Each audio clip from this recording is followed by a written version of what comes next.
حضرت علی کے کو چوتھا خلیفہ ماننے کا جو تصور ہے وہ پہلے اہل سنت میں اس طرح سے نہیں تھا، اجماعی طور پر موجود نہیں تھا. موجود نہیں تھا یعنی جی. کچھ لوگ تو یہ کہتے تھے کہ حضرت علی کو خلیفہ مانیں، لیکن یہ اہل سنت کا اجماعی موقف نہیں تھا، بلکہ اجماعی موقف اس کے مختلف تھا اور حضرت معاویہ کو چوتھا خلیفہ مانا جاتا تھا.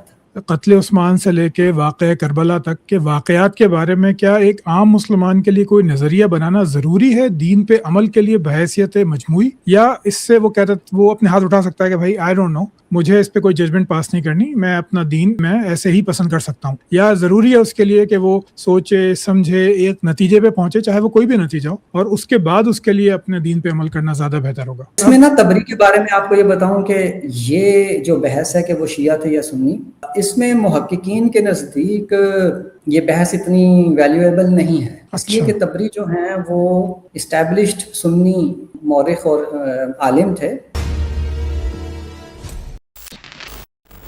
سلام دوستوں، امید ہے آپ سب لوگ بہت خیریت سے ہوں گے. تو میرے ساتھ حاضر ہیں دوبارہ سے جناب عرفان شہزاد صاحب. بڑی مہربانی کہ انہوں نے ٹائم نکالا. جو لوگ ان کو نہیں جانتے ان کے لیے میں عرض کر دوں کہ عرفان صاحب بہت زیادہ پڑھے لکھے آدمی ہیں. 2 ماسٹرز کر چکے ہیں، ایک انگلش لٹریچر میں، ایک اسلامک اسٹڈیز میں. درس نظامی سے فارغ التحصیل ہیں، یعنی کہ پکے مولوی ہیں. اور آخری بات یہ کہ آپ پی ایچ ڈی بھی ہیں اسلامک اسٹڈیز میں، ریسرچ فیلو ہیں المورد کے، اور آپ اب تک 4 کتابیں لکھ چکے ہیں، 5ویں کتاب آنے ہی والی ہے. تو آپ کی 4 کتابوں کے نام میں پڑھتا ہوں آپ کے سامنے. پہلی ہے قانون اتمام حجت. یہ غامدی صاحب کا جو قانون اتمام حجت ہے کہ رسول اللہ نے کس طرح قوموں پہ اتمام حجت کیا، اس کے بارے میں. اس میں انہوں نے اعتراضات کے جوابات بھی دیے ہیں. ختم نبوت اور احمدی استدلال، یہ کتاب میں نے نہیں پڑھی لیکن امید ہے کہ کبھی نہ کبھی پڑھ لوں گا. خواتین کا پردہ اور غامدی صاحب کا موقف. اپنی شخصیت کی تلاش میں گم بچے، یہ آخری کتاب بہت ہی اچھی لگی. میں اس سے بھی استفادہ کر رہا ہوں اپنی بچی اور بیٹی کی تربیت کے لیے، تو آپ سب ضرور پڑھیے گا. تو آج میں نے ان کو دعوت دی ہے کربلا، قتل عثمان رضی اللہ عنہ اور سیاسی اسلام کی پیدائش کے موضوع پہ. عام طور پہ محرم کے مہینے میں ذاکرین کی اور مولوی حضرات کی چاندی ہو جاتی ہے، چٹپٹی باتیں کی جاتی ہیں اور قتل حسین اور اس طرح کی باتیں ہوتی ہیں، لیکن ایک معروضی آبجیکٹیو علمی انداز میں اس بات کو سمجھنے کی کوشش کم ہوتی ہے. چونکہ میں ایک ایتھیسٹ ہوں، ایک ملحد ہوں، تو یہ مردود ملحد جو ہوتے ہیں یہ بڑے ہی کم وقت ہوتے ہیں، یہ ہر بات میں کیڑے نکالتے ہیں. تو اس لیے میں نے عرفان صاحب سے کہا کہ آپ آئیے اور میرے دماغ میں جو کیڑے موجود ہیں ان کو نکالیے. ٹھیک عرفان صاحب، بہت بہت شکریہ آپ کا وقت دینے کا. جی آپ کا شکریہ، آپ نے انوائٹ کیا. تو عرفان صاحب چلیے زیادہ ٹائم نہیں لگاتے اور شروع کرتے ہیں. پہلے تو آپ یہ بتائیے کہ جو ہے وہ آپ نے اس موضوع پہ باقاعدہ تحقیق کا آغاز کیوں کیا؟ کس وجہ سے آپ نے کوشش کی کہ اس پہ بات کی جائے؟ دیکھیے، یہ جو مسئلہ ہے ہماری تاریخ کا بہت نازک قسم کا اور مسلسل یہ زیر بحث رہتا ہے مسلمانوں کے درمیان، خاص طور پر ان دنوں میں جب محرم وغیرہ کے دن ہوتے ہیں پھر یہ اجاگر ہو جاتا ہے. تو ایک زندہ مسئلے کے طور پر اس پر غور و فکر کرنا ایک دین کے طالب علم ہونے کی حیثیت سے میرے لیے ایک موضوع ضرور تھا. اور ہر جو کوئی بھی دین کا طالب علم ہے، دین کا عالم ہے، وہ اس بارے میں کوئی نہ کوئی موقف اپنانا اس کے لیے مطلب ضروری ہی ہوتا ہے، کیونکہ یہ بہت ڈسکشن میں رہتا ہے. دوسری بات یہ ہے کہ اس بنا پر میں نے اس کو ٹچ کیا. دوسری بات یہ کہ جب دین کی تعلیم حاصل کرنا شروع کی تو مجھے یہ لگا کہ دینی تعلیمات جن اخلاقی اور قوانین کے تحت، جن اخلاقی اصولوں اور قوانین اور قاعدے کی باتیں کرتی ہیں، ان کو اس تاریخ کے مطالعے میں پوری طرح ملحوظ نہیں رکھا گیا ہے، اور ایک شخصیات کی بنیاد کے اوپر ایک متوازی سیاسی اخلاقیات مرتب کر لی گئی ہیں. متوازی سیاسی اخلاقیات مرتب کر لی گئی ہیں، متوازی سیاسی بیانیہ مرتب کر لیا گیا ہے، جو دین کے بتائے ہوئے جو طریقہ کار ہے اس سے بالکل مختلف اور بعض جگہ پہ متضاد ہے. تو مجھے پھر احساس ہوا کہ اس کو دیکھا جائے کہ مسئلہ کیا ہے، کیونکہ شخصیات بہت بڑی تھیں جن کے اوپر بیس کر کے، جن کی بنیاد کے اوپر ایک متوازی سیاسی بیانیہ بنایا گیا ہے جو اسلام کی دی ہوئی تعلیمات سے مختلف ہے. تو اب یہ دیکھنا پڑے گا کہ یہ کیا مسئلہ ہے، کیسے پیدا ہوا. دین تو اپنی جگہ پہ ایک علمی سورس ہے، وہ تو بدل نہیں سکتا، تو اب شخصیات کو دیکھا جائے کہ وہاں کیا گڑبڑ ہے، بیانیہ بنانے میں گڑبڑ ہوئی ہے، یا شخصیات سے کوئی ایسی چیزیں سرزد ہوئی ہیں جو حقیقت میں سرزد ہوئی ہیں، یا بیانیہ بنانے والوں نے خود سے ان چیزوں کو لے کر اور اپنا ایک تعبیر پیش کر دی ہے اس کی. تو یہ ساری چیزیں میرے لیے پھر سوال بن گئیں، تو پھر میں نے اپنی تحقیق کا آغاز کیا. تو عرفان صاحب اس میں تو مطلب جو میرا مطالعہ ہے اب تک جو میں نے سنا پڑھا ہے تو اس میں تو اسلام کی ایز سچ سیاسی طور پہ تو تعلیمات کوئی اتنی زیادہ نہیں ہیں، چند اخلاقی تعلیمات تو موجود ہیں، لیکن جو ایک اسٹرکچر ہوتا ہے گورنمنٹ سلیکٹ کرنے کا، اس کو چلانے کا، اس کے احتساب کا، اس میں تو کوئی ایسا مطلب واضح نظام نہیں دیا گیا. تو پھر جو ہے وہ مطلب پھر اس کو دین سے جوڑنا، اس تاریخ کو، پھر اس کے سیاسی بیانیے کو، یہ کس طرح ممکن ہوا؟ دیکھیے، ایک چیز ہوتی ہے کسی چیز کا نظام دینا، تو وہ ایک باقاعدہ ایک الگ ڈسپلن بن جاتا ہے جس میں ہر چیز موجود ہوتی ہے. کہ نظام ایک بنانا ہے تو ایک کلرک سے لے کر تو ہائر لیول تک، جو سب سے اپر موسٹ پوسٹ ہے اس تک کس طرح سے یہ نظام چلے گا، کن ایس او پیز کے تحت چلے گا، اس کو کہتے ہیں نظام. تو وہ تو قرآن مجید نے یا اسلام نے نہیں دیا، مگر سیاسی حوالوں سے، یعنی کہ انسان کا ایک پہلو سیاسی بھی ہے، جس طرح سے انسان کے پہلو معاشی بھی ہیں اسی طرح سیاسی بھی ہیں. تو جس طرح کچھ اخلاقی تعلیمات معاش کے حوالے سے مسلمانوں کو دی گئی ہیں کہ آپ سود نہیں کھا سکتے، اور دیانتداری سے کریں، یہ تو ایک جنرل بات ہے نا، دیانتداری سے اپنا کاروبار کریں. اس میں ایک اضافی چیز یہ کر دی کہ سود منع ہے. تو اب اس قسم کی کچھ تعلیمات سیاسی حوالوں سے بھی ہمیں دی گئی ہیں. مثال کے طور پر حکمرانوں سے یہ کہا گیا ہے کہ آپ آپس میں مشورے سے معاملات کو طے کریں، اور لوگوں سے یہ کہا گیا ہے کہ اولو الامر کی اطاعت کرنی ہے آپ نے. اور اگر تم میں کوئی جھگڑا پیدا ہو جائے، تنازع پیدا ہو جائے اولو الامر کے ساتھ عام لوگوں کو، تو پھر وہ اس کو خدا کے، اللہ اور اس کے رسول کے پاس لے کے آئیں، خدا کے قانون کے مطابق اس میں فیصلہ کرنے کی کوشش کریں. تو یہ دین کی تعلیم ہے. تو اب اس بنا پر دینی تعلیمات تو ہیں سیاسی پہلو کے لحاظ سے، لیکن یہ نہیں کہ پورا نظام دے دیا، وہ الگ بات ہے، یہ الگ بات ہے. اچھا، تو میں تھوڑا سا اس پہ مزید اس سوال کو مزید آگے بڑھاؤں گا کہ جب آپ کہتے ہیں کہ اللہ اور اس کے رسول کی طرف لوٹا دو، لیکن جب اللہ تعالیٰ نے قرآن مجید میں ایسے واضح کی نہیں، مثال کے طور پہ میرا جو ہے وہ کسی کاؤنسلر سے جھگڑا ہو جاتا ہے، یا میں رشوت ستانی کا تو ہے وہ تو چلیں رشوت حرام ہے آپ پہنچ جائیں، لیکن اگر کوئی ہائر لیول پہ جھگڑا ہے، یعنی پروونشل اور نیشنل اسمبلی کے درمیان کوئی کسی قانون پہ مسئلہ ہو گیا، صدر وزیر اعظم کے درمیان کسی قانون پہ مسئلہ ہو گیا، تو اس کو میں اللہ اور رسول کی طرف کس طرح لوٹاؤں گا؟ وہاں تو یہ سب تھا ہی نہیں. جی بالکل، اچھا سوال کیا آپ نے. ایسا معاملہ جو تنازع جو ہے، جو جینون قسم کی آپ کی جو پریکٹیکل قسم کی ضروریات ہیں یا مسائل ہیں ان سے متعلق ہیں، وہ تو آپ اپنی عقل سے ہی طے کریں گے. لیکن کچھ ایسے معاملات آ گئے ہیں جن کا دینی لحاظ سے کوئی ڈیبیٹ اس پر بن جاتی ہے، اس صورت میں پھر آپ اللہ اور اس کے رسول کی طرف لے کے آئیں گے دینی لحاظ سے. ٹھیک ہے، چلیں جی واپس لوٹتے ہیں اپنے ٹاپک کی طرف. تو عرفان صاحب، آپ نے اپنی تحقیق میں کون سے بنیادی ماخذ، جس کو امین احسن اصلاحی رحمۃ اللہ علیہ فرماتے ہیں امہات الکتب، تو وہ آپ نے کون سی سلیکٹ کی اپنے لیے، سنی مصادر سے بھی اور شیعہ مصادر سے بھی؟ دیکھیے، پہلی بات یہ ہے کہ جو ابتدائی مصادر ہیں وہ تقریباً ہمارے اور شیعہ کے ایک ہی ہیں. جی، اس لیے کہ جو شیعہ اسکول آف تھاٹ ہے، جس وقت وہ تو جب تاریخ مرتب ہو رہی تھی یا تاریخ وقوع پذیر ہو رہی تھی، واقعات ہو رہے تھے، اس وقت تو شیعہ سنی علیحدہ ہوئے ہی نہیں تھے. بالکل، یعنی کوئی دو گروہ نہیں بن گئے تھے. جی، یہ آپ کو پتہ ہے کہ سیاسی چپکلش تھی، یعنی کہ حضرت علی کے ماننے والے دھیرے دھیرے ایک علیحدہ، وہ گروہ تو بن گئے تھے لیکن علیحدہ مذہب بننے میں انہیں ٹائم لگا، کئی 2-4 صدیاں لگیں. جی ہاں جی، تب جا کے وہ شیعہ بنے، شیعہ کہلائے ہیں. اس وقت جو کتابیں لکھی انہوں نے وہ پھر ثانوی مصادر ہیں. تو اس لیے ان کو تو تحقیق کے زمرے میں تو ہم لے نہیں سکتے، ثانوی مصادر کو تحقیق میں نہیں ہم لیں گے. تو اولین مصادر سے ہم جب بات کرتے ہیں تو پھر وہ نہیں لی جا سکتی.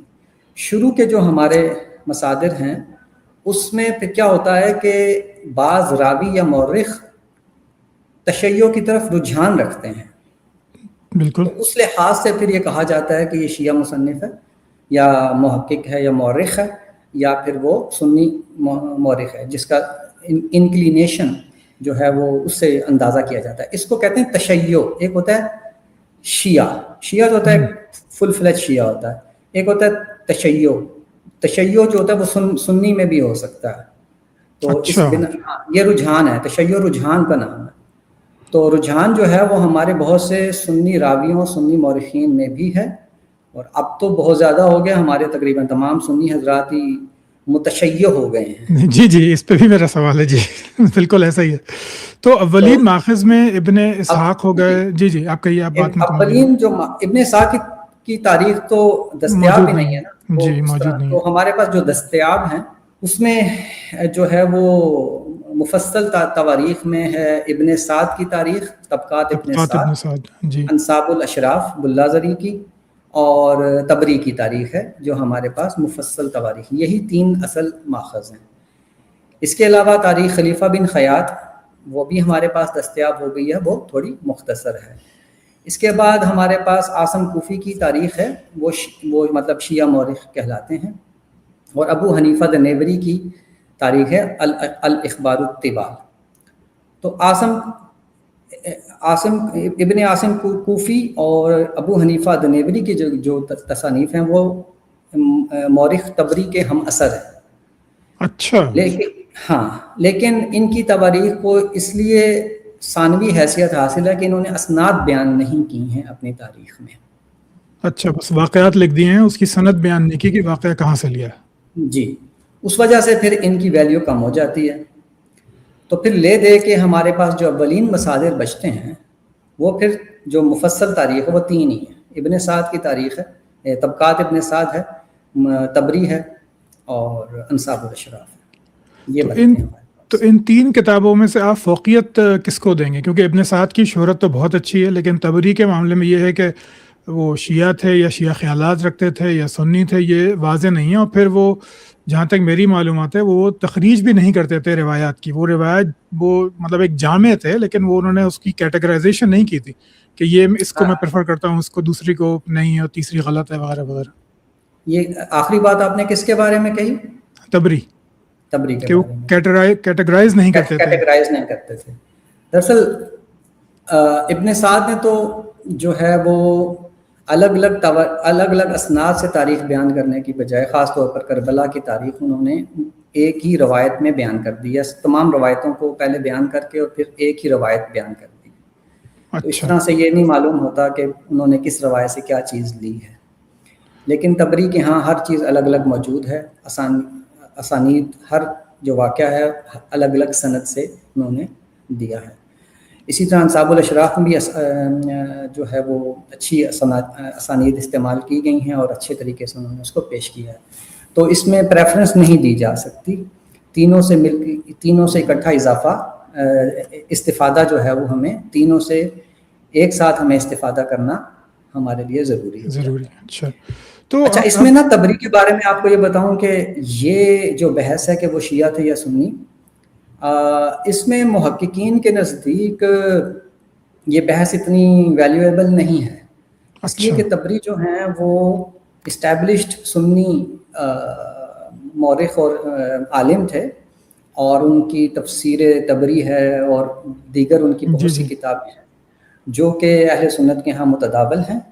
اور تاریخ کے اندر انہوں نے جس بالغ نظری کا مظاہرہ کیا ہوا ہے دراصل وہ لوگوں کو سمجھ نہیں آئی. انہوں نے دیکھیے تاریخ جو ہوتی ہے وہ صرف واقعات کا نام نہیں ہوتی، لوگوں کے بتائے ہوئے نیریٹیوز اور ان کے خیالات کی تاریخ بھی تاریخ ہی ہوتی ہے. تو انہوں نے یہ کیا ہے کہ اپنے زمانے میں لوگ جو کچھ کسی بارے میں جو بھی بات کر رہے ہیں اس سب کو نقل کر دیا. اگر تبری یہ نہ کرتے تو کیا ہوتا کہ وہاں پہ بھی اپنا فلٹر لے آتے، تو مجھے ان کے فلٹر سے اختلاف ہو سکتا ہے، تو باقی تاریخ تو ضائع ہو گئی. ہاں صحیح بات ہے بالکل. دوسری بات یہ کہ وہ پھر جو تاریخ لے کے آتے ہیں اگر وہ اس میں فلٹر لگا کر یہ کہہ دیں کہ جی میں اس کی تاریخ اس کی بات نہیں قبول کرتا، اس کو اپنی کتاب میں درج نہیں کرتا، تو بعد میں جو تحریکیں جس طرح سے کلمینیٹ ہوئی ہیں، خاص طور پر شیعہ تحریک جس طرح کلمینیٹ ہوئی ہے اور خوارج کی تحریک جس طرح کلمینیٹ ہوئی ہے، اس کے وہ عوامل ہمیں سمجھ نہ آتے کہ لوگوں کے سینٹیمنٹس کیا تھے جس کی وجہ سے ایک واقعہ ڈیولپ ہوا ہے. تو ان کی تاریخ سے ہمیں لوگوں کے رویوں کا علم ہوتا ہے.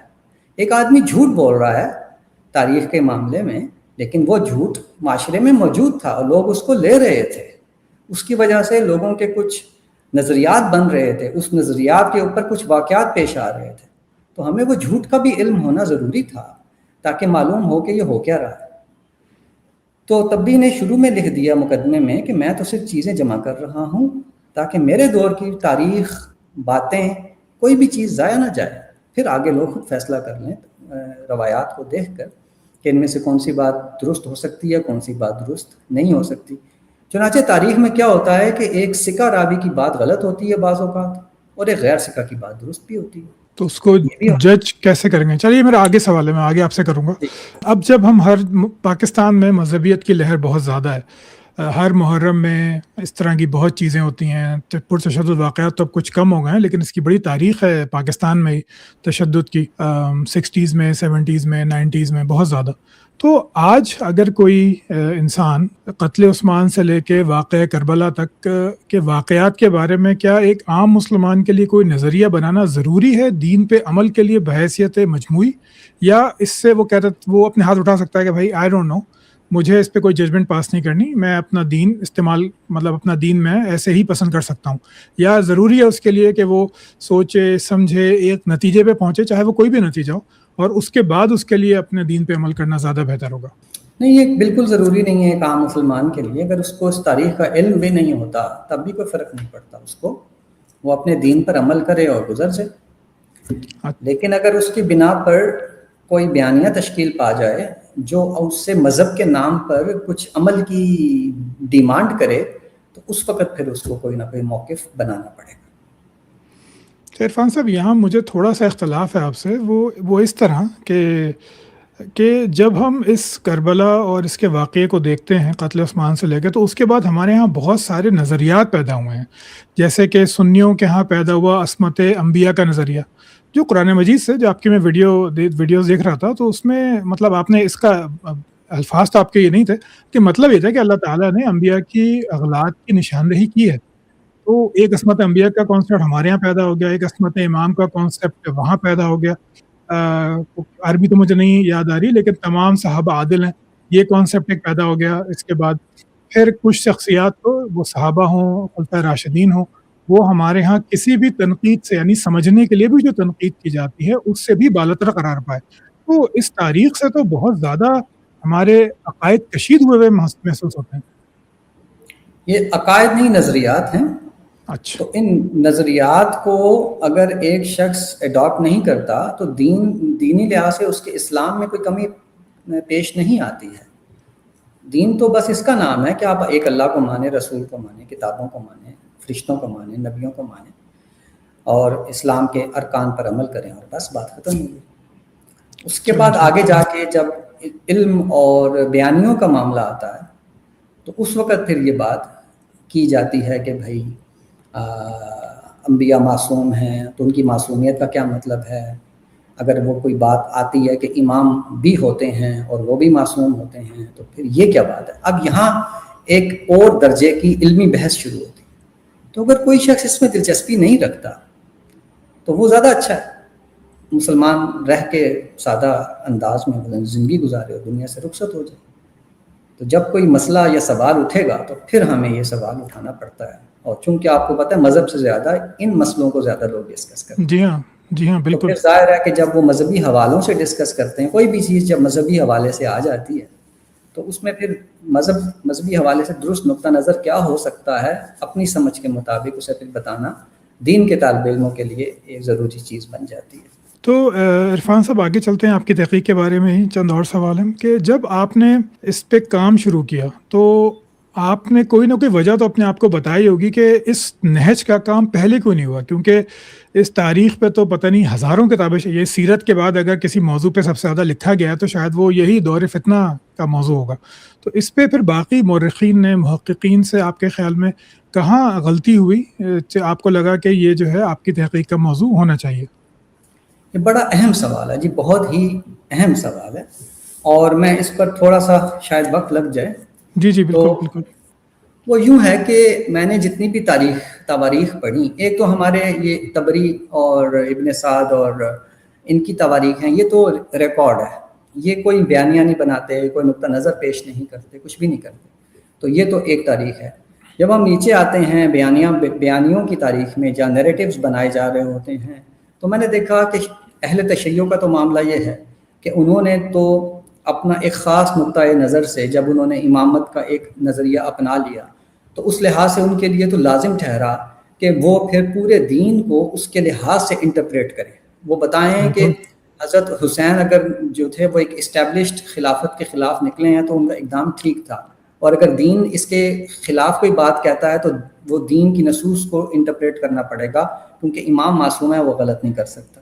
تو اس لحاظ سے پھر ان کا ایک پورا نیریٹو بنتا ہے. لیکن جب میں نے دیکھا چونکہ امامت کا کانسیپٹ جو ہے وہ دین میں اس طرح سے موجود ہی نہیں، وہ تو بالکل. ہمیں تسلیم نہیں کر پائے. جب ہم نے اس کو پڑھا دیکھا تو معلوم ہوا کہ امامت کا تو کوئی نظریہ بنیاد نہیں رکھتا دین کے اندر. تو پھر ہم نے آزادانہ اس سے تو پھر سنی کم از کم آزاد ہو گئے، اس نیریٹو کی مجبوری تو انہیں نہیں ہے. لیکن بالکل. جب ہم پھر تاریخ میں جا کے دیکھتے ہیں تو وہاں ہم دیکھتے ہیں کہ اہل سنت نے بہت ہی کمپرومائزڈ قسم کی تحقیق کی ہے. اچھا. نہایت بہت کمپرومائز تحقیق کی ہے. وہ نتائج جو ان کی تحقیق یا ان کے نقطہ نظر سے نکلتے نظر آتے ہیں، وہاں پہ وہ رک جاتے ہیں، اور کیا کہتے ہیں دوسرے فریق کو بھی وہ اتنا ہی مارجن دیتے ہیں. میں آپ کو ایک مثال دیتا ہوں. اہل تشیع بہت کلیئر ہیں. جی. وہ یہ کہتے ہیں کہ دیکھیے کہ حضرت حسین نکلے ہیں کربلا کے لیے، صحابہ کی پوری جماعت موجود تھی، بڑے کئی سو صحابہ موجود تھے، کوئی بھی ان کے ساتھ نہیں نکلا. بالکل. وہ سب کے سب انہوں نے، اور یزید جیسے فاسق اور فاجر کے خلاف وہ نہیں نکلے، یہ اکیلے نکلے ہیں. اور اس بنا پر وہ سارے کے سارے لوگ جو تھے وہ ڈر گئے تھے، مصلحت کوشی کا شکار ہو گئے تھے، منافقت اختیار کر لی تھی. کچھ بھی وہ کہہ سکتے ہیں، کچھ بھی کہہ سکتے ہیں. جی جی وہ کہتے ہیں، وہ بالکل کلیئر ہیں اپنے سٹینس میں.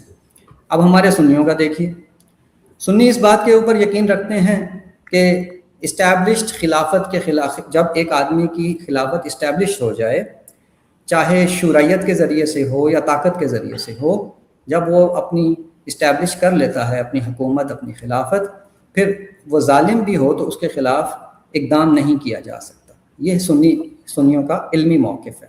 بالکل. اس کے مقابلے میں حضرت حسین کا اقدام بالکل اس کے الٹ ہے. تو اب وہ یہ کہنے کی ہمت نہیں کر پاتے، یا وہ یہاں پہ نہیں کہتے کہ بھئی حضرت حسین کا یہ اقدام ان دین کی نصوص کے مطابق درست نہیں تھا. وہ کہتے ہیں کہ نہیں، یہ تو نواسہ رسول ہیں، یہ تو حضور کی بیٹی کے بیٹے ہیں، حضرت علی جیسی جلیل، مطلب اس قسم کی وہ نسب کی بنا پر جو درجہ مل سکتا ہے اس سے مروب ہو کر وہ کہتے ہیں کہ نہیں، دیکھیے حضرت حسین کے لیے پھر بھی انہوں نے اجتہاد کیا اور وہ اپنے اجتہاد میں درست تھے. اچھا، ہاں صحیح کہہ رہے ہیں آپ، ایسا ہی ہے. مطلب دینی فضیلت کو انہوں نے سیاسی جو غلطی تھی اس کا کور بنا دیا کہ یہ ان کا نسب بہت اچھا ہے، تربیت بہت اچھی ہے، تو اجتہادی غلطی ہو گئی، یا درست کیا انہوں نے اجتہاد اپنے لحاظ سے جس کو وہ درست سمجھتا تھا. جی اب یہ اقدام ان کا سنی جو علمی موقف ہے اس سے بالکل کہیں پہ ان کی کمپیٹیبلٹی نہیں بنتی، مگر وہ دونوں کو ساتھ لے کے چلتے ہیں اور اسی بنا پہ کسی نتیجے پہ نہیں پہنچتے. یہی کمپرومائز قسم کا ان کا بیہیویئر ہے. تو یہ چیزیں بھی میں نے دیکھی. اچھا، پھر میں نے جب علمی طور پر کتابیں دیکھیں جو محققین نے لکھی ہیں، تو ایک مولانا مودودی والا انداز ہے جس میں آپ سلیکٹ کرتے ہیں اپنے نقطۂ نظر کے مطابق کچھ روایات، اور خود خلافت و سے ملوکیت کی بات کر رہے ہیں آپ؟ مولانا مودودی کی خلافت و ملوکیت جو انہوں نے لکھی خلافت و تھی اپنے ملوکیت، آخری جی درجے، جی جی خلافت و ملوکیت، وہ اپنے ایک نقطہ نظر انہوں نے بنایا کہ چونکہ وہ خود بھی ایک مزاحمتی تحریک چلا رہے تھے، جی تو انہوں نے حضرت حسین کی تحریک میں ایک مزاحمتی ایلیمنٹ دیکھا، تو انہوں نے اس کے مقابل حکومت کو ایک ظالم حکومت قرار دیا، جیسے ڈکٹیٹرشپ، جیسے وہ خود ایک ڈکٹیٹرشپ کا سامنا کر رہے تھے۔ تو انہیں پھر حضرت حسین کے ساتھ جو وابستگی پیدا ہوئی، تو اس کے بعد پھر انہوں نے وہ سلیکٹ کی وہ ساری نریشنز جو ان کے نقطہ نظر کے مطابق درست بیٹھتی تھیں، اور دوسری جو نریشنز تھیں جو اس سے مختلف تھیں وہ انہوں نے نظر انداز کر دیں، اور ایک پوری تصویر اپنی نریشن کے مطابق کریٹ کر کے پیش کر دی۔ تو یہ طریقہ مولانا مودودی نے اختیار کیا۔ اچھا، تو اب کیا ہوا کہ ابھی ریسنٹلی ہی ایک کتاب آئی ہے شعیب مزنی صاحب کی، انکار سے استعمار تک، انکار سے استعمار تک، اچھا استعارے تک، ہاں سوری، انکار سے استعارے تک، جی جی۔ اچھا، اب میں آپ کو اس سے ایک ایگزامپل دے کے اپنی بات سمجھانا چاہوں گا، تھوڑا سا وقت لگ جائے گا، جی جی، لیکن بالکل بالکل، تھوڑی سی امپورٹنٹ ہے۔ یہ میں نے کتاب اس لیے سلیکٹ کی یہاں اس ایگزامپل کے لیے کہ مولانا مودودی کے برعکس یہ ایک فل فلیج محدث ہیں شعیب مزنی صاحب، ان کی ایکسپرٹیز حدیث کے اندر ہے، اور جرح و تعدیل، اور اس میں یہ بہت مکمل تعلیم یافتہ ہیں، اور انہوں نے شروع میں جو مقدمہ لکھا اس نے مجھے بہت متاثر کیا، کہ انہوں نے کہا کہ راویوں کی جانچ پرکھ کی جائے گی، لیکن تاریخ کے موضوع کے اوپر آتے ہوئے راویوں کے ساتھ اتنی سختی تو نہیں برتی جا سکتی، لیکن ابن خلدون کے معیارات کو یہاں پہ لاگو کیا جائے گا۔ ابن خلدون کے معیارات یہ ہیں کہ یہ دیکھا جائے گا کہ جو بات راوی کر رہا ہے اس بات کی نوعیت کس قسم کی ہے، راوی کا اس کے ساتھ ریلیشن کیا بن سکتا ہے، سیاسی حرکیات کے لحاظ سے یہ بات کہاں بیٹھتی ہے، سماجی حرکیات کے لحاظ سے کہاں بیٹھتی ہے، ثقافتی حرکیات کے لحاظ سے یہ بات کہاں بیٹھتی ہے۔ یہ جدید ٹرمینالوجی تو میں آج یوز کر رہا ہوں، تو کہہ رہا ہے کہ ابن خلدون کے یہ چیزیں بھی ہم وہاں پہ ڈالیں گے۔ پھر انہوں نے ایک سٹیپ آگے بڑھ کے بتایا کہ صحیح مسلم کی ایک روایت کو تاریخی طور پہ قبول نہیں کیا جا سکتا۔ اب یہ دیکھیے، انہوں نے ایک محدث یہ کہہ رہا ہے کہ صحیح مسلم کی روایت کو قبول نہیں کیا جا سکتا، واقعی ہمت والی بات ہے۔ تو اب وہ دیکھیے، یہاں تک انہوں نے کافی متاثر کیا، تو انہوں نے لکھا کہ صحیح مسلم کی ایک روایت ہے کہ جس میں حضرت ابو سفیان رسول اللہ صلی اللہ علیہ وسلم کے پاس آتے ہیں اور ان سے کہتے ہیں کہ میری بیٹی سے نکاح کر لیں۔ لکھتے ہیں کہ یہ صحیح مسلم کی روایت ہے اور اس کا نمبر ہے 2501۔ اس میں لکھتے ہیں کہ عبداللہ بن عباس کہتے ہیں کہ مسلمان ابو سفیان کا دھیان نہیں کرتے تھے اور نہ ہی ان کے ساتھ بیٹھتے تھے۔ جب انہوں نے محسوس کیا کہ مسلمان ان کا خیال نہیں رکھتے تو وہ رسول خدا کے پاس آئے اور کہا، اے اللہ کے نبی، آپ مجھے 3 چیزیں عطا فرما دیں۔ رسول نے کہا، اچھا۔ ابو سفیان نے کہا، میرے پاس عرب کی سب سے حسین ترین اور خوبصورت ترین عورت حبیبہ ہیں، میری بیٹی، میں چاہتا ہوں آپ کا عقد نکاح ان سے طے کر دوں۔ اس خواستگاری کو قبول کرتے ہوئے رسول خدا نے کہا، اچھا، یعنی مجھے قبول ہے۔ یہ ایک روایت ہے جو مسلم میں ہے۔ انہوں نے اس کو کہا کہ یہ قبول نہیں ہے تاریخی معیارات پر، اور اس کی وجہ یہ ہے کہ حضرت یہ ایک طے شدہ بات ہے کہ حضرت حبیبہ کا جو نکاح تھا وہ نجاشی، حبشہ کے بادشاہ نجاشی نے رسول اللہ کے پاک کے درمیان کرایا تھا۔ نجاشی نے حبیبہ کا نکاح رسول اللہ سے کروایا تھا حبشہ کے اندر۔ تو جب ان کے شوہر عبید اللہ ابن جہش کا انتقال ہوا تھا، اور حبیبہ کا جو نکاح فتح مکہ سے پہلے ہوا تھا، تو یہ جو ہے وہ انہوں نے یہ تاریخی، کیونکہ یہ اسٹیبلشڈ بات تھی کہ یہ بات پکی ہے کہ وہ ان کا نکاح پہلے ہوا تھا، اور ابو سفیان ملنے بھی آئے تھے اپنی بیٹی سے مدینہ کے اندر۔ کئی واقعات ہیں پھر اس کے مقابلے میں، تو بیٹی سے ملنے آئے، بیٹی نے جو ہے وہ بیٹھنے بھی نہیں دیا انہیں، جی جی، بستر بیٹھنے نہیں دیا۔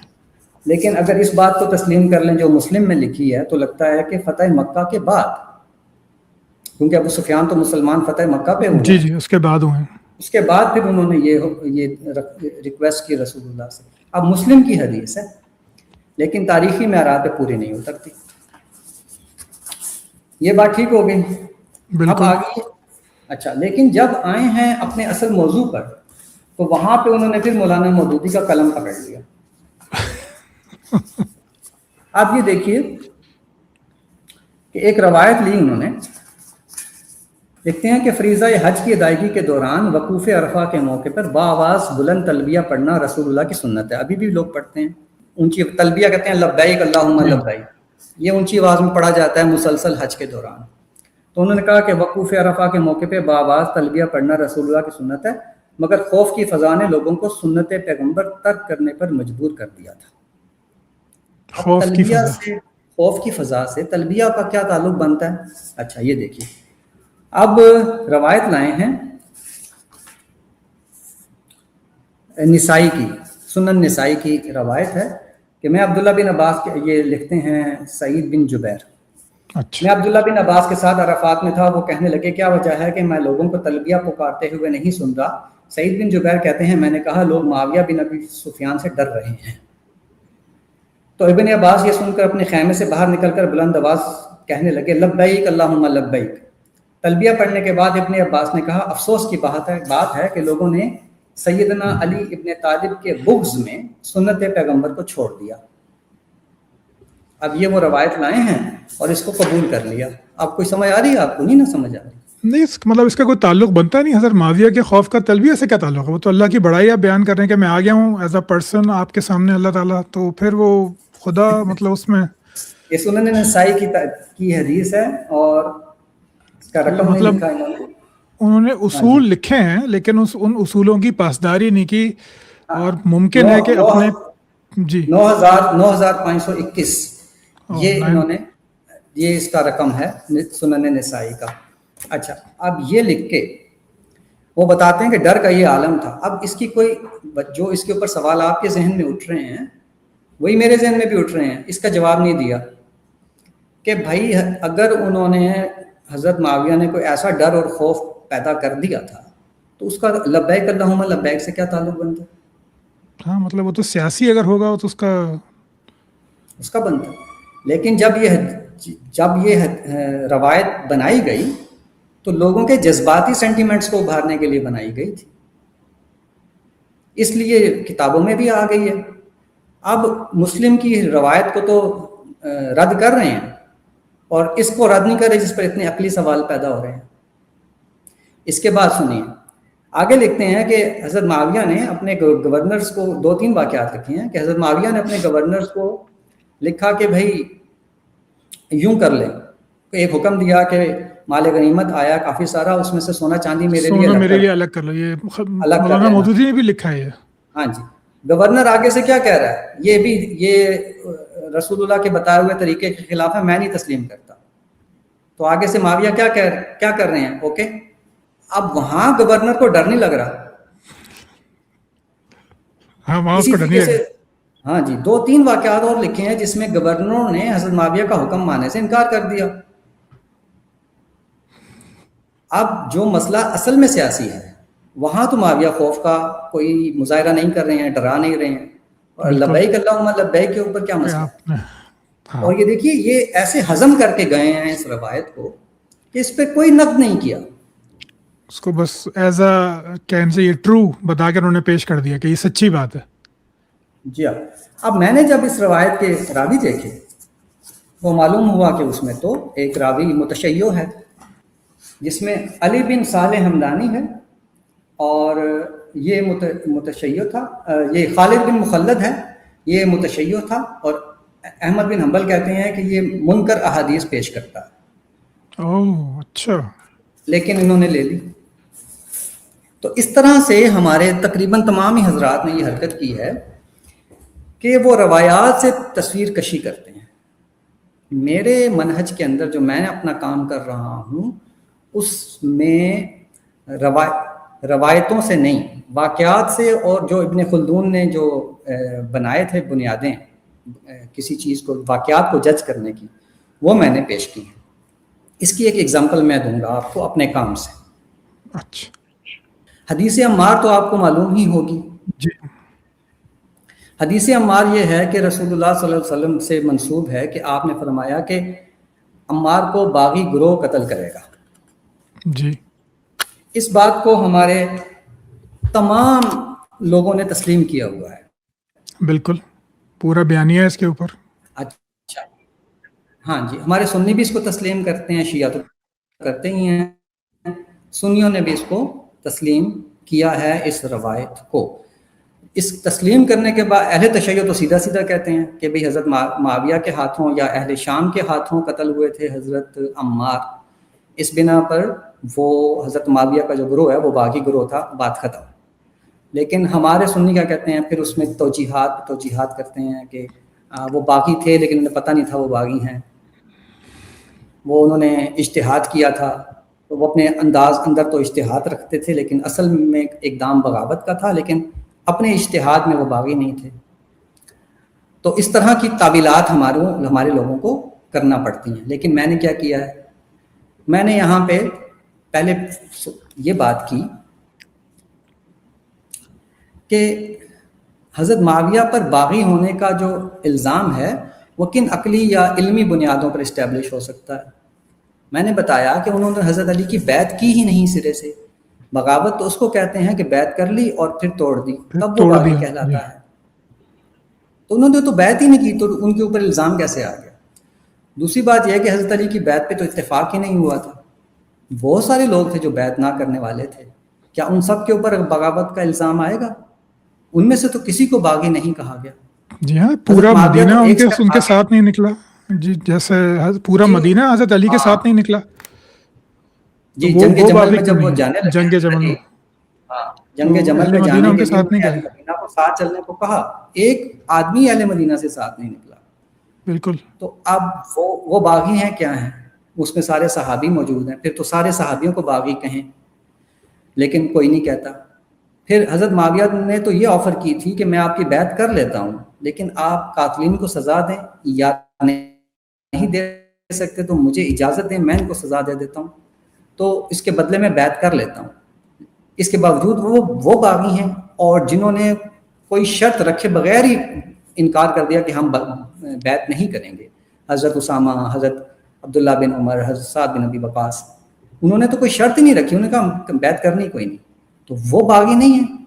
اور حضرت معاویہ باغی ہیں جو کہہ رہے ہیں میں بیعت کو تیار ہوں, آپ جو ہیں یہ کام کر دیں.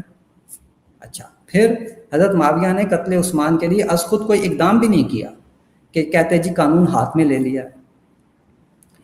حتیٰ کہ طلحہ اور زبیر نے جو لشکر لے کے آئے رضی اللہ عنہما, تو ان کی خواہش تھی کہ حضرت معاویہ ان کے ساتھ شامل ہو جائیں, مگر حضرت معاویہ شامل ہونے پر تیار نہیں ہوئے. حالانکہ یہ ان کے ایڈوانٹیج میں تھا کہ یہ ان کی طاقت میں اپنی طاقت شامل کر لیتے تو حضرت علی تو کچھ کر ہی نہ پاتے, مگر نہیں, انہوں نے ان کے ساتھ بھی شامل نہیں ہوئے. تو اب قانون بھی اپنے ہاتھ میں نہیں لیا. پھر حضرت معاویہ نے حضرت علی کے مقابل اپنی متوازی خلافت کا اعلان بھی نہیں کیا کہ یہ کہا جاتا کہ ایک خلافت کے مقابلے میں دوسری خلافت قائم ہو گئی ہے. تو اب جو ہے جبکہ وہ طاقتور پوزیشن میں تھے. مطلب جہاں تک میرا مطالعہ, حضرت علی کا جو ہے وہ کافی کمزور ہو گئے تھے. اس کے بعد انہوں نے صلح کی پیشکش کی, وہ چاہتے تو قبضہ بھی کر سکتے تھے. حضرت علی کے ساتھ تو فوجیں چھوڑ گئی تھیں, وہ تو لڑنے پر تیار ہی نہیں تھے ان کے ساتھ. جی ہاں, حضرت علی کی فوجیں چھوڑ گئی تھیں, اور لیکن انہوں نے اپنی متوازی خلافت قائم کرنے کا اعلان بھی نہیں کیا کہ لوگ یہ کہا جائے کہ بھی ایک خلافت کے مقابلے میں دوسری خلافت قائم ہو گئی ہے تو یہ باغی ہیں. جیسے کہ حضرت حسین نے چاہا کہ یزید کے مقابل اپنی خلافت عراق میں قائم کر لیں, لیکن انہوں نے تو یہ بھی نہیں کیا. تو پھر یہ باغی, یعنی کسی بنیاد پر باغی تو بنتے نہیں ہیں. اب ہمارا دین ایسا ہے کہ وہ تو مابعد الطبیعاتی حقائق کو بھی ریشنل بنیادوں پر ہمیں بتاتا ہے, اس کی کوئی جسٹیفیکیشن ہمیں دیتا ہے. یہ کیسی چیز ہے اس حدیث کی بنیاد پر کہ ایک گروہ باغی کہلا رہا ہے, اور علم و عقل, قانون, اخلاق میں کوئی ایسی بنیاد نہیں جس کی بنا پر اس کو باغی کہا جا سکے. تو پھر یہ حدیث ہمیں ایسی بات کہنے پہ کیوں مجبور کر رہی ہے جو عقل باور نہیں کر پاتی؟ پھر دیکھیے کہ جب حضرت علی میں جنگ کی سکت نہیں رہی جیسے ابھی آپ نے کہا، تو حضرت معاویہ نے آگے بڑھ کر ان پر حملہ کرنے کے بجائے ان سے صلح کر لی. یعنی طاقتور آدمی طاقتور پوزیشن میں صلح کر رہا ہے. تو یہ کون سی بغاوت، یہ کس قسم کا باغی ہے، گروہ ہے؟ پھر آگے بڑھیے تو یہ دیکھیے کہ اچھا اس روایت کو رسول اللہ سے براہ راست سننے والے کوئی بھی نہیں ہے، صرف 4 صحابہ کے، اور وہ چاروں صحابہ وہ ہیں جو اس واقعے سے براہ راست اس میں متعلق تھے. یعنی حضرت عمار خود، حضرت معاویہ، حضرت عبداللہ بن عمر اور حضرت عمرو بن العاص. یہ 4 لوگ سے روایت ہے کہ ہم نے براہ راست سنا تھا، اور باقی کسی نے رسول اللہ سے براہ راست نہیں سنا. اچھا، یعنی یہ کیا چیز ہے؟ اچھا پھر روایت کے مطابق آپ نے یہ خبر غزوہ خندق یا مسجد نبوی کی تعمیر کے موقع پہ سنائی تھی، اور یہ چاروں حضرات ان موقعوں پہ موجود نہیں تھے. اچھا چاروں افراد موقع پہ موجود نہیں تھے، لیکن روایت ان سے موجود ہے. مسجد نبوی یہ لیٹر انہوں نے دین قبول کیا تھا چاروں نے. عمرو بن العاص کے چشمدید گواہ نہیں تھے. جی جس وقت یہ ہوا اس کو چشمدید نہیں تھے، مگر انہی 4 سے نریٹڈ ہے کہ ہم نے رسول اللہ سے براہ راست سنا ہے کہ عمار کو باغی گروہ قتل کرے گا. اب اپنے اوپر فرد جرم خود عائد کرنے کے لیے یہ چاروں کی اپنی گواہی ہی موجود ہے، اور باقی جتنے صحابہ تقریباً ٹوٹل 32 صحابہ سے یہ نقل ہوتی ہے، ان میں سے کوئی بھی یہ نہیں کہتا کہ میں نے براہ راست رسول اللہ سے سنا. تو اتنی واضح بات پھر آخر اہل سنت کے علماء جو ہیں وہ کیوں نہیں دیکھ پائے؟ آگے دیکھیے کہ یہ جو بات ہے یہ دلائل النبوت کی حیثیت رکھتی ہے. یعنی اگر یہ بات سچ ثابت ہو جاتی تو رسول اللہ کی صداقت کی دلیل بنتی. ایسی چیزیں صحابہ پیش کرنے میں بڑی دلچسپی رکھتے تھے فطری طور پر، لیکن کوئی صحابی اس کو صحابہ کے درمیان اس خبر کا کوئی چرچا نہیں تھا. پہلی بار یہ خبر اس وقت سامنے ہے جب حضرت عمار قتل ہو گئے آپ کی شہادت کے بعد، پہلے ان کی شہادت کے بعد، اور اس سے پہلے یہ خبر مسلمانوں کے علم میں ہی نہیں تھی. اس کا ثبوت یہ ہے کہ یہ خبر اس سے پہلے کہیں چرچے میں آئی ہی نہیں. جس طرح سے رسول اللہ سے دور فتن کی روایات آئی ہیں نا کہ آپ نے فرمایا کہ میرے بعد فتنے آئیں گے، تو آپ لیکن اس روایت کی خبر اسی وقت سامنے آئی ہے جب حضرت عمار قتل ہوئے. اس سے پہلے آگے دیکھیے جی آگے دیکھیے کہ جن صحابہ سے یہ خبر منقول ہے تقریباً 32 صحابہ سے، ان میں سے کوئی بھی حضرت علی کے گروہ میں شامل نہیں ہوا. ان میں حضرت عائشہ ہیں، حضرت ام سلمہ ہیں، حضرت ابو سعید خدری ہیں، ابو قتادہ ہیں، حضرت ابو ہریرہ ہیں، حضرت حذیفہ بن یمان ہیں، حضرت عمرو بن العاص ہیں، عبداللہ بن عمر ہیں، عمر بن حزم ہیں. اور تو یہی اس بات کو جھوٹا ثابت کر دے گی کہ مطلب جو بیان کر رہا ہے جب وہ خود ہی شامل نہیں ہے تو اس سے روایت کی کیا حقیقت رہ گئی؟ اچھا یہ ہے. پھر حضرت ابو ایوب انصاری اور خزیمہ بن ثابت کے بارے میں کہتے ہیں کہ وہ حضرت علی کے لشکر میں تھے، مگر ان کا لشکر میں شامل ہونا بالکل ثابت نہیں ہے. تو یہ ایک بات آگے سنیے. صحابہ کے طرز عمل میں کہیں یہ ذکر نہیں ہے کہ وہ حضرت معاویہ کے گروہ کو باغی سمجھتے تھے، یا اس قتل عمار کی خبر کے آنے سے پہلے اس قتل عمار کی خبر پر انہوں نے اپنا کوئی سیاسی موقف نہیں بنایا. وہ سب سے الگ تھلگ بیٹھے ہوئے تھے. تو اگر یہ خبر صحابہ کے علم میں ہوتی تو ضروری تھا کہ وہ اس کی بنیاد پر یہ دیکھتے کہ عمار کس گروہ میں ہیں، تو وہ اس کے ساتھ یا تو شامل ہو جاتے یا کم از کم اس کے لیے کوئی فیور رکھتے. مگر صحابہ اس میں شامل نہیں ہو رہے، کسی بھی گروہ میں شامل نہیں ہو رہے ہیں. پھر حضرت عمار جب قتل ہو جاتے ہیں اس کے بعد بھی صحابہ کے موقف میں اور ان کی طرز عمل میں کوئی تبدیلی نہیں آتی. وہ جس طرح پہلے سب سے الگ تھلگ بیٹھے تھے، اس کے بعد بھی ایسے ہی الگ تھلگ بیٹھے رہے اور کسی کے ساتھ شامل نہیں ہوئے. اور نہ ان کے درمیان اس بارے میں کہیں کوئی ڈسکشن آئی کہ دیکھو حضور نے بتایا تھا کہ عمار قتل ہو جائیں گے، دیکھو عمار تو قتل ہو گئے، اب ہمیں کیا کرنا چاہیے. اس قسم کی کوئی ایک روایت بھی صحابہ کے درمیان ڈسکشن میں نہیں آئی. سب سے اہم بات جو سب سے آخر میں کر رہا ہوں وہ یہ ہے کہ خود حضرت علی اور ان کے ساتھیوں نے اس خبر کو اپنے لیے محل استدلال نہیں بنایا. اچھا، یعنی انہوں نے یہ دلیل کبھی دی ہی نہیں کہ دیکھو رسول اللہ نے خبر دی تھی، یہ سچی ثابت ہو گئی، تو حضرت معاویہ جو ہیں وہ باغی گروہ ہیں اور میں جو ہوں وہ حق پہ ہوں، یہ انہوں نے کوئی بات جی نہیں کی؟ کوئی بات نہیں۔ اب مجھے بتائیے کہ اس کے بعد پھر آپ جب روایت کو اٹھاتے ہیں تو وہ بخاری میں ملتی ہے۔ اب بخاری کا بخاری کی نام روایت آتے ہی جی بخاری کی روایت ہے، اور بھی جگہ پہ بہت جگہ پہ آئی ہے، 32 تقریباً صحابہ سے مروی ہے، اور تقریباً 400 سے زیادہ اس کے طرق ہیں۔ 400 اور سے زیادہ اب تو کیا ہوتا ہے، 400 سے زیادہ طرق ہے۔ اب جب 400 سے زیادہ شواہد اور متابعات اس کے مل جاتے ہیں نا، تو لوگ بندہ روب میں آ جاتا ہے، بندہ کہتا ہے کہ یہ کچھ نہ کچھ تو سچائی ہوگی۔ بس اسی کچھ نہ کچھ کی وجہ سے وہ ایک سچائی سی بن جاتی ہے، ایک بنیاد بن جاتی ہے، اور اس بنیاد پہ بیانیہ بننا شروع ہو جاتا ہے۔ اسی لیے نا ہماری تمام تاریخ میں مسئلہ یہ ہے کہ آپ روایت سے چیز کو اٹھاتے ہیں اور ایک پوری تصویر بنا دیتے ہیں، اور واقعات کا تجزیہ نہیں کرتے۔ یہ کیسے ہو سکتا ہے کہ ایک چیز موجود ہے اور صحابہ کے درمیان میں نہ ذکر آ رہا ہے، نہ ان پہ کوئی اثر ہو رہا ہے اس بات کا، خود حضرت علی اس کو نہیں لے رہے ہیں، یہ کیا مسئلہ ہے؟ تو جو چیز آج فیصلہ کن ہوئی ہے وہ حضرت علی کے لیے فیصلہ کن نہیں ہو سکتی تھی، تو انہوں نے کیوں نہیں اس کا ذکر بالکل کیا؟ یہی بات اس طرح سے غدیر خم کے بہت اصلاح سے۔ بڑے جی مسائل آپ کہیے۔ پیش آئے۔ اچھا، اب بتائیں، میں بتاتا ہوں آپ کو ایک چیز اور، وہ یہ ہے کہ جب راویوں کی جانچ پرکھ کی جاتی ہے تو اس میں ہمارے ہاں یہ بھی سوال تو ہے نا کہ روایت پھر آ کیسے گئی، بالکل یہ بھی سوال ہے۔ تو اب کیا ہوتا ہے ہمارے یہاں راویوں کی جانچ پرکھ کیسے کرتے ہیں؟ کہتے ہیں کہ یہ ثقہ تھا۔ یہ بہت اہم پوائنٹ ہے، میں آپ کے سامنے پیش کر رہا ہوں، اور ابھی تک میری تحقیق میں اس کو کسی نے بھی اس طرح سے پیش نہیں کیا ہے، یعنی اچھا جتنی بھی کتابیں میں نے ابھی تک پڑھی ہیں کسی نے بھی اس کو پیش اس طرح سے نہیں کیا ہے، تو اس لیے تھوڑی امپورٹنٹ چیز ہے۔ بالکل وہ یہ کہ جب آپ روایت آ جاتی ہے، ابھی بخاری میں بھی آ گئی، مسلم میں بھی آ گئی، اور اس طرح معتبر، تو یہ کیسے آ گئی، کس طرح سے آتا ہے، یہ معاملہ ہوتا کیسے ہے؟ تو ہمارے ہاں جب روایات کو پرکھا جاتا ہے تو وہ اس طرح یہ دیکھتے ہیں کہ یہ راوی ثقہ ہے، یعنی کہ سچ بولتا تھا، کردار کا اچھا تھا، اور یادداشت اچھی تھی۔ یادداشت اچھی تھی، اور اس طرح کی چیزیں وہ دیکھ کے اس کو کہتے ہیں یہ ثقہ ہے۔ پھر ثقہ کے بھی کئی درجے ہیں، اچھا لیکن ہاں اس میں پھر ثقہ سے نیچے بھی کچھ درجے ہیں، وہ بھی ثقہ میں ہی شمار ہوتا ہے۔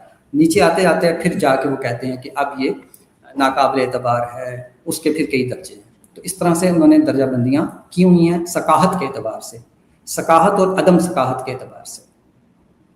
اس میں لیکن راویوں کے سیاسی رجحانات کو کوئی نہیں دیکھتا، اچھا اس میں صرف اتنا سا انہوں نے ایڈ کیا ہوا ہے کہ تشیع تھا یا تشیع نہیں تھا، بس اس سے زیادہ اس کے کچھ نہیں۔ ہاں اس میں کہتے ہیں ہلکا تشیع تھا، زیادہ تشیع تھا، بس یہ ایک ہے جو سیاسی رجحان کا ایک ایلیمنٹ ہمارے ہاں راویوں کی جرح و تعدیل میں موجود ہے، لیکن معاملہ اس سے آگے کا ہے۔ وہ کیا؟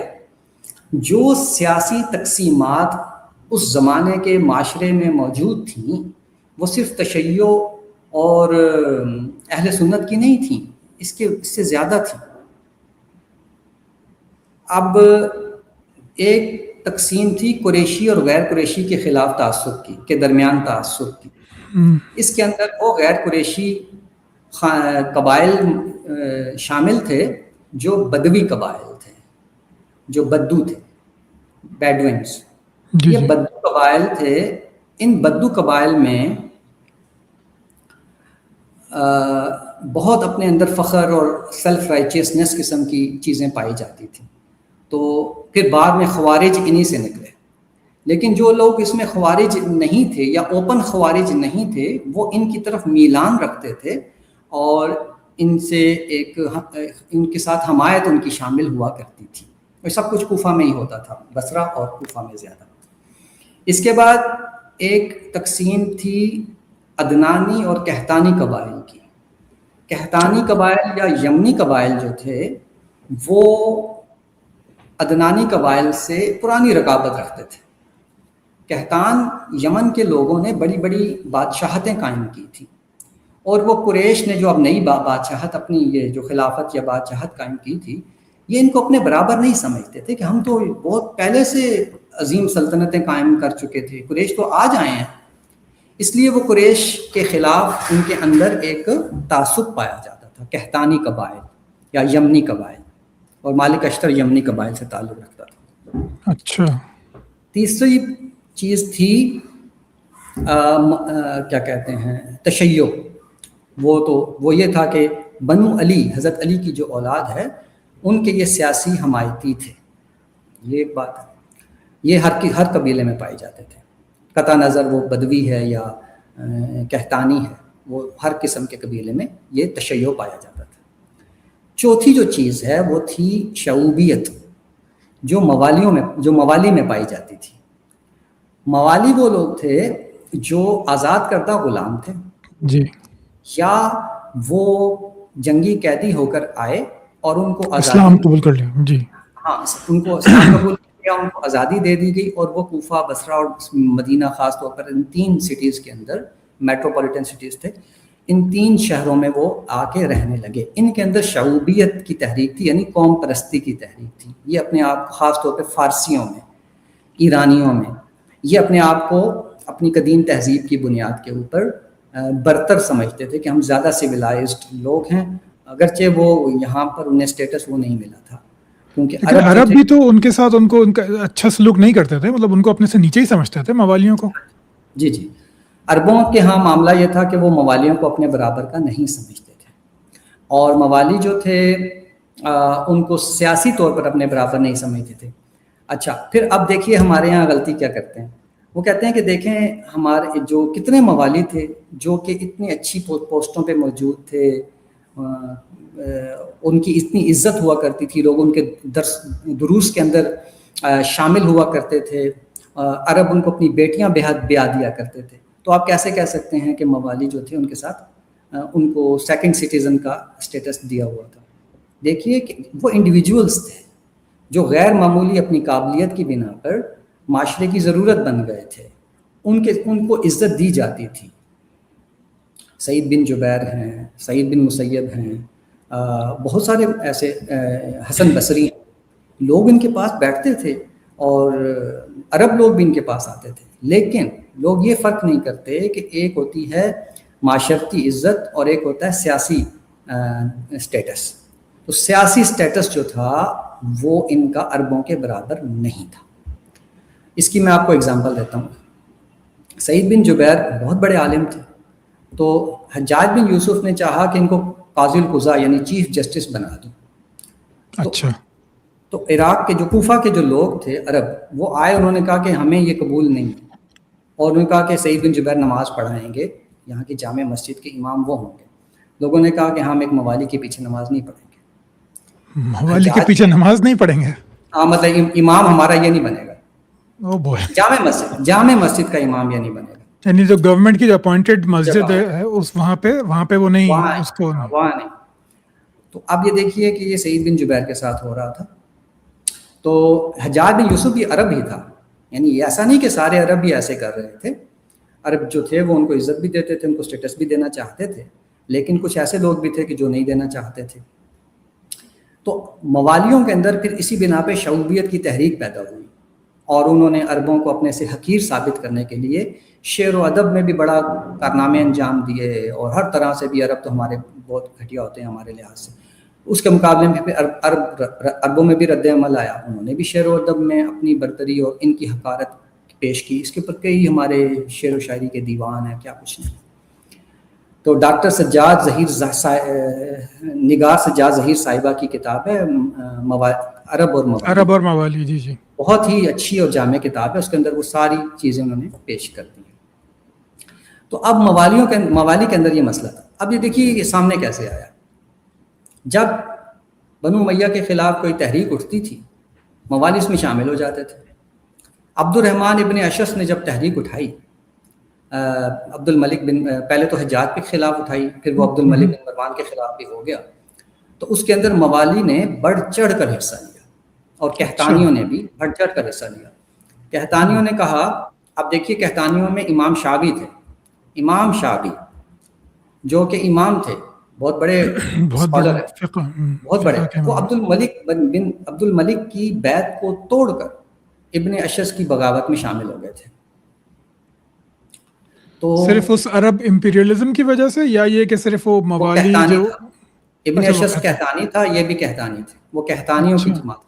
اچھا, اس زمانے کہتانی یمنی, اس زمانے میں یہ بات مشہور بھی ہوئی تھی کہ ایک کہتانی آئے گا اور کہتانیوں کو واپس اپنی بادشاہت دلائے گا. اچھا, ان کے یہ روایت ایک پیشن گوئی کے طور پہ چل رہی تھی. تو اب یہ دیکھیے کہ یہ کیا چیز ہے کہ موالی کیا کرتے. سعید بن جبیر نے بھی اسی طرح سے اس میں تحریک میں حصہ لیا.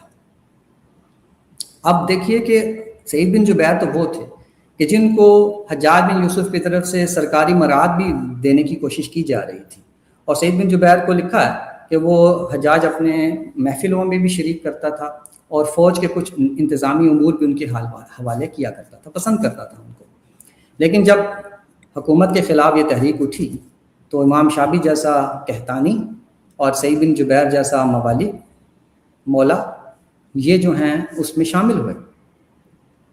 اب جب وہ موالی نے جب بہت زیادہ بڑی تعداد میں شامل ہوئے تو پھر ظاہر جیت تو گئے, بنو امیہ جیتے. اس صورت میں پھر موالی کے اوپر بہت شدید قسم کا اٹیک کیا گیا. اچھا, رد عمل آیا, رد عمل آیا موالی کے اوپر, سختی بہت شروع ہو گئی, تو مزید یہ چیز پیدا ہوئی. اب جب ہم یہ دیکھتے ہیں کہ اگر یہ تحریک امام شعبی جیسے کہتانی, سعید بن جبیر جیسے مولا کو متاثر کر سکتی ہے, تو پھر جو عام لوگ تھے جو ان کو بھی کس حد تک متاثر کیا ہوگا.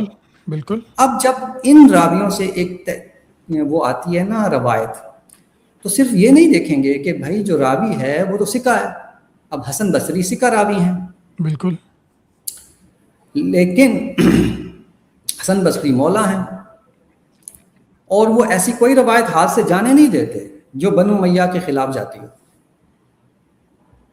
اچھا, اس بنا پر یہ روایتیں ان ثقہ راویوں سے نقل ہوتی ہیں جب, تو وہ بخاری اور مسلم کے معیار پہ آ جاتی ہیں اور وہ ان کو لے لیتے ہیں, یہ دیکھے بغیر کہ یہ مولا ہیں, یہ کہتانی ہے جس کی اپنے سیاسی انکلینیشن موجود ہوں گے اس کے اندر. اسی بنا پر وہ اس نے اس کو نقل کیا اور آگے پیش کیا. اب حدیث عمار پر کام کرتے ہوئے میں نے یہ بات نوٹ کی کہ وہ کیا کرتے ہیں بعض اوقات کہ اپنے سے پہلے راوی کا ذکر کیے, جو اپنے سے پہلے راوی سے بیان کرتے ہیں کہ میں اس کی طرف سے نقل کر رہا ہوں, لیکن یہ نہیں کہتے کہ میں نے اس سے سنا ہے. اچھا, اور کیا ہوتا ہے کہ بعض اوقات بیچ میں ایک راوی ہوتا ہے جو مجہول ہوتا ہے, ان نون ہوتا ہے, اس کا ذکر نہیں کرتے, اور بعض اوقات جب وہ ذکر نہیں کرتے تو دوسرا محدث اس کا بتا دیتا ہے کہ بھائی فلاں نے فلاں سے جو کہا ہے کہ میں روایت کر رہا ہوں, اس نے بیچ میں ایک مجہول راوی کو ذکر نہیں کیا, اور وہ مجہول راوی تھا بیچ میں. یہ ساری چیزیں میں نے اپنی ریسرچ میں دی ہیں. اچھا, اب جب ایک راوی دوسرے راوی سے براہ راست سماعت, جسے مرفوع کہتے ہیں ہماری ٹرمینالوجی میں, تو جب وہ اسے براہ راست سماعت کا دعویٰ کیے بغیر آگے بیان کرتا ہے تو یہ انڈائریکٹ نریشن ہوتی ہے, اور انڈائریکٹ نریشن میں مسائل ہوتے ہیں. وہ اس نے پتہ نہیں اسے سنا تھا یا نہیں سنا تھا, یہ اس میں کنفرم نہیں ہوتا, چنانچہ وہ چیز آگے چلی جاتی ہے اور وہ صحیح بن جاتی ہے. اب میں اس کی آپ کو اگزامپل دیتا ہوں. ابو سعید خدری صحابی ہیں, وہ کہتے ہیں کہ رسول اللہ سے میں نقل کر رہا ہوں کہ میں نے کہ عمار کو باغی گروہ قتل کرے گا. اچھا, لیکن پھر دوسری جگہ خود وضاحت کرتے ہیں کہ میں نے رسول اللہ سے خود نہیں سنا تھا. ایک روایت میں آیا کہ میں رسول اللہ سے نقل کر رہا ہوں کہ عمار کو باغی گروہ قتل کرے گا, لیکن ایک اور روایت میں ذکر کرتے ہیں کہ میں نے رسول اللہ سے نہیں سنا تھا, اپنے ساتھیوں سے سنا تھا کہ حضور فرما رہے تھے کہ عمار کو باغی گروہ قتل کرے گا. پھر ایک اور روایت میں بتاتے ہیں کہ نہیں, میں نے اپنے ساتھیوں سے نہیں, میں نے ایک ساتھی سے سنا تھا کہ رسول اللہ نے فرمایا تھا کہ عمار کو باغی گروہ قتل کرے گا. پھر اس ایک ساتھی کا نام بتاتے ہیں کہ وہ تھے ابو قتادہ, لیکن ابو قتادہ نے رسول اللہ سے براہ راست سنا تھا یہ معلوم نہیں. دوسری بات, ابو قتادہ سے کسی اور صحابی نے نقل نہیں کیا. اب یہ کیا ہے؟ اب یہ صحابی کے بیان کے مسائل ہیں, اس کے بعد کے مسائل آپ دیکھیں کہ کس قدر شدید ہو جاتے ہیں کرتے کرتے. اچھا, اب جب وہ کیا ہوتا ہے کہ لوگ کہتے ہیں کہ ہے تو سکہ, اور اگر اس نے براہ راست سماعت نہیں کی ہے لیکن ہو سکتا ہے براہ سماعت کی ہو, تو وہ کہتے ہیں کہ بھائی ان ایک ہی علاقے میں تھے, ملتے رہے, کہیں نہ کہیں ملاقات ہوئی ہوگی, اس بنا پہ اس لیے انہوں نے سنا بھی ہوگا. اس احتمال پر اس روایت کو متصل مان لیا جاتا ہے اور پھر وہ حسن اور صحیح کے درجے میں پہنچ جاتی ہے. تو یہ وہ فلاز ہیں جو ہماری پرکھ کے اندر بھی موجود ہیں, انٹرنل, جس کی وجہ سے ایک روایت جو بعض اوقات بالکل غیر حقیقی ہوتی ہے اور وہ محض راویوں کے سکہ ہونے اور اس اعتماد پر کہ اس نے اسے سنا ہوگا, وہ آگے نقل ہو جاتی ہے. اچھا, پھر کچھ ایسے سکہ راوی ہیں جو احتیاط کا اور پروفیشنلزم کا مظاہرہ کرتے ہوئے بتا دیتے ہیں کہ میں نے تو ایک بزرگ سے سنا تھا, میں نے فلاں مولا سے سنا تھا, پتہ نہیں کون تھی وہ, ان رجلن, ایک آدمی سے سنا. کچھ ہیں جو پروفیشنلزم کا مظاہرہ کرتے ہوئے بتا دیتے ہیں اور کچھ یہ بات نہیں بتاتے. تو یہ وہ مسائل ہیں جس کو میں نے اپنی ریسرچ میں کچھ اور انداز میں پیش کرنے کی کوشش کی ہے. اس میں نے بتایا کہ ان کے سیاسی ایفیلیشن کس طبقے سے تھا, اور مزے کی بات, حدیث عمار تمام کی تمام عراقی راویوں سے مروی ہے. اچھا, جو مطلب جن کا مطلب پولیٹیکل ایک ایجنڈا سب معلوم ہی تھا سب کو. ایک روایت ہے, صرف 2 روایتیں ہیں جو مدنی راویوں سے مروی ہیں. ایک ابو ہریرہ کی, اس کے اندر ایک راوی بالکل مجہول ہے, وہ ہے کیا کہتے ہیں غیر معتبر ہے, وہ تو اس وجہ سے نکل جاتی ہے. ایک روایت ہے صرف عمر بن حزم کی جس میں عراقی راوی نہیں ہیں, وہی روایت مسئلے کو حل کر دیتی ہے. یہ میں نے اس میں آخر میں کنکلوڈ کیا ہے, اس کو تھوڑا سا رہنے دیں تاکہ لوگ پڑھیں. جی بالکل بالکل بالکل, آپ کی کتاب تو بھائی اب یہ دیکھ لیں کہ یہ مسئلہ کیسے آتا ہے. لیکن تو آپ کی جو اپروچ ہے اس میں مطلب یہ ہے کہ انسانی نفسیات کو بھی ملحوظ خاطر رکھنا ہے. اگر کوئی پاکستان کی تاریخ جیسے لکھے گا اور وہ لیگی نہیں ہے تو وہ ظاہر سی بات ہے وہی باتیں بیان کرے گا کہ جو کہ کانگریس کی طرف سے آ رہی ہیں, RR کی طرف سے آ رہی ہیں, کہیں اور سے آ رہی ہیں. اس کو تو ہم دیکھ لیتے ہیں, لیکن جب ہم مذہبی بات کرتے ہیں تو ہم اس کو نہیں دیکھتے. اچھا, یہاں پہ میں چلیں ایک بات پہلے کرتا ہوں پھر دوسری. یہاں ہم جانتے تھے کہ جب کسی غلام کو آزاد کیا جاتا تھا تو وہ اس کا اسٹیٹس مولا کا ہوتا تھا, ایسا نہیں ہوتا تھا کہ وہ آج برابر ہو گیا. تو اسی لیے وہ کیا وہ سالم مولا ابی حذیفہ شاید بڑے مشہور قاری تھے وہ. تو یہ جو مولا کا مسئلہ ہے اس کو آپ نے حل کیا ہے کہ ایک طرف مولا وہ ہوتا ہے جس سے ہم دعا مانگتے ہیں, ایک مولا وہ ہوتا ہے جو ہمارا دوست ہے, مددگار ہے, ایک مولا وہ ہوتا ہے جو آزاد کردہ غلام ہے. تو اس مولا کو مسئلے کو اگر حل کر دیں تو وہ جو ایک غدیر خم والی جو روایت ہے اس کا مسئلہ بھی حل ہو جائے گا. اس پہ آپ نے قلم اٹھایا؟ نہیں, وہ ابھی تو نہیں اٹھایا, لیکن یہ نا بالکل فضول مطلب ہے کہ ایک غلط بات ہے کہ اس کو انہوں نے مسئلہ بنایا ہوا ہے. مسئلہ بنتا ہے ہی نہیں, عقلی طور پر تو بالکل نہیں بنتا. کہ لفظوں سے کھیلنے والی کیا بات ہو گئی بھائی. آپ دیکھیں کہ کوئی لفظ کس میننگ میں استعمال ہوتا ہے. خدا بھی مولا ہے, خدا کے لیے بھی مولا کا لفظ استعمال ہوا ہے, اور عام مسلم جو مومنین مسلمان ہیں وہ بھی ایک دوسرے کے مولا ہوتے ہیں. تو جو ایک لفظ ایک زبان میں کئی میننگ میں استعمال ہوتا ہے, اس کا کانٹیکسٹ جو ہوتا ہے وہی بتا دیتا ہے کہ یہ کیا ہے کیا نہیں ہے. اس لیے اس کو نہیں بنانا چاہیے مسئلہ. اور حضرت جو آپ جو بات کر رہے ہیں غدیر خم والی بات, اس پہ تو پچھلے پروگرام میں بھی ہم نے بات کی تھی, اس پہ بھی میں نے یہی عقلی اعتراضات اٹھائے تھے کہ حضرت علی اس کو نہیں لے رہے ہیں اور کوئی صحابی اس کو نہیں لے رہے ہیں. یہ تو بعد والوں کی ذہانت کا نتیجہ ہے جس کے لیے وہ دلیل بنتی ہے, دلیل قاطع بنتی ہے کہ میرا تو اعلان ہو گیا تھا بھائی میرے وسیع ہونے کا, تو وہ نہیں لے رہا. لیکن اس کے 300 400 500 سال بعد آنے والے کہہ رہے ہیں کہ نہیں یہ تو اس کا اعلان تھا, ولایت کا اعلان تھا, امامت کا اعلان تھا. خیر, تو یہاں پہ ایک اور عقلی سوال پیدا ہوتا ہے میرے جیسے انسان کے ذہن میں کہ اہل سنت جو تھے وہ اہل شیعہ پہ غالب رہے سیاسی طور پہ.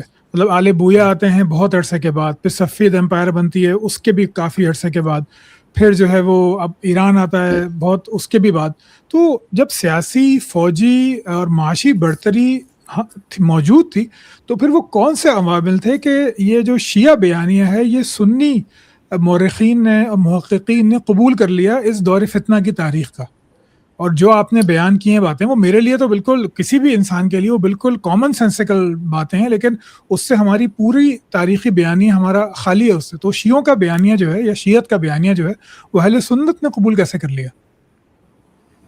یہ تو الگ ایک تاریخی تحقیق کا موضوع ہے کہ اہل سنت کس طرح سے متاثر ہوتے چلے گئے. میں نے آپ کے پروگرام میں پچھلی دفعہ بھی آپ کے پروگرام میں یا کسی اور کے پروگرام میں یہ بتایا تھا کہ حضرت علی کے کو چوتھا خلیفہ ماننے کا جو تصور ہے وہ پہلے اہل سنت میں اس طرح سے اجماعی طور پر موجود نہیں تھا. یعنی کچھ لوگ تو یہ کہتے تھے کہ حضرت علی کو خلیفہ مانیں، لیکن یہ اہل سنت کا اجماعی موقف نہیں تھا، بلکہ اجماعی موقف اس کے مختلف تھا، اور حضرت معاویہ کو چوتھا خلیفہ مانا جاتا تھا. گنتے تھے جمعے کے خطبے میں کہ چوتھا خلیفہ معاویہ. لیکن دھیرے دھیرے اہل سنت نے ان خلافت کو 4 میں ڈالنے کے بعد حضرت معاویہ کو خلافت سے ہی نکال دیا. خیر، تو ہوا یہ ہے کہ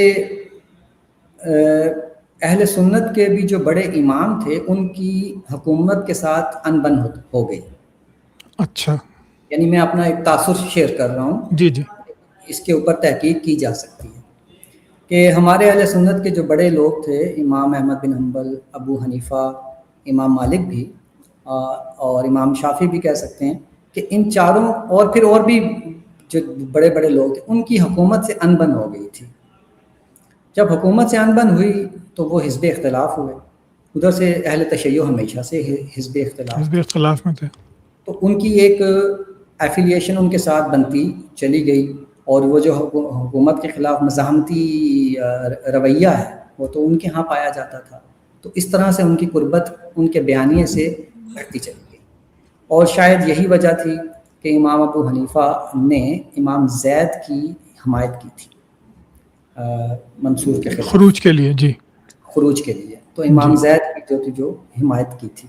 تو اس سے آپ کو اندازہ ہونا چاہیے کہ پھر اگر امام زید تو وہی کچھ کر رہے تھے جو حضرت حسین نے کیا تھا. بالکل. تو اس کا مطلب ہے کہ وہ یہی چیز تو پیش کرتے ہیں. اور جو منصور نے امام ابو حنیفہ کو قید کیا تو اس کے پیچھے کہانی تو یہ بتائی جاتی ہے کہ انہوں نے چیف جسٹس کا عہدہ قبول کرنے سے انکار کر دیا تھا، مگر اس کے پیچھے جو اصل محرک معلوم ہوتا ہے وہ یہ ہے کہ وہ ان کے سیاسی نظریات سے خائف تھا منصور، کہ اس کا رجحان جو ہے وہ بنو علی کی طرف ہے، حضرت علی کے لوگوں کی طرف ہے جو سیاسی طور پر ان کے رقیب ہیں عباسیوں کے. تو اس لیے وہ حضرت ابو حنیفہ کو اپنے ساتھ انگیج کرنا چاہتا تھا تاکہ ان کی اخلاقی حمایت انہیں حاصل نہ ہو سکے. تو یہ اصل میں منصور اور ابو حنیفہ کی چپکدش تھی. تو اس سے پھر جو ہے وہ بیانیہ جو ہے وہ متاثر ہوتا چلا گیا ان کی طرف، تشیع کا بیانیہ اپناتے چلے گئے اہل سنت بھی.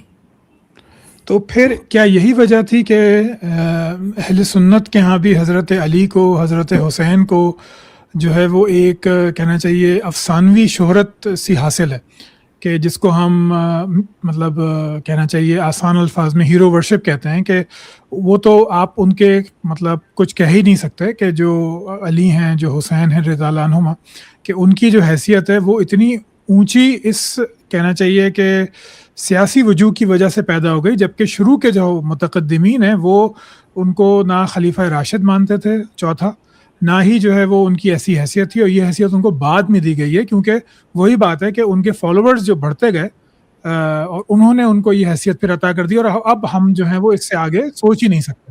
اگر کوئی سوچتا ہے تو پھر وہ جو ہے وہ کہنا چاہیے کہ ناسبی ہے یا کچھ اور ہے اس طرح کی، یا تو ایک طرف چلے گئے تو ناسبی ہو گئے، دوسری طرف چلے گئے تو ان کا پتہ نہیں دوسرا نام کیا ہوتا ہے، وہ رافضی. جی رافضی ہو گئے. تو کیا اس کی یہ وجہ ہے، سیاسی وجہ ہی ہے اس کی؟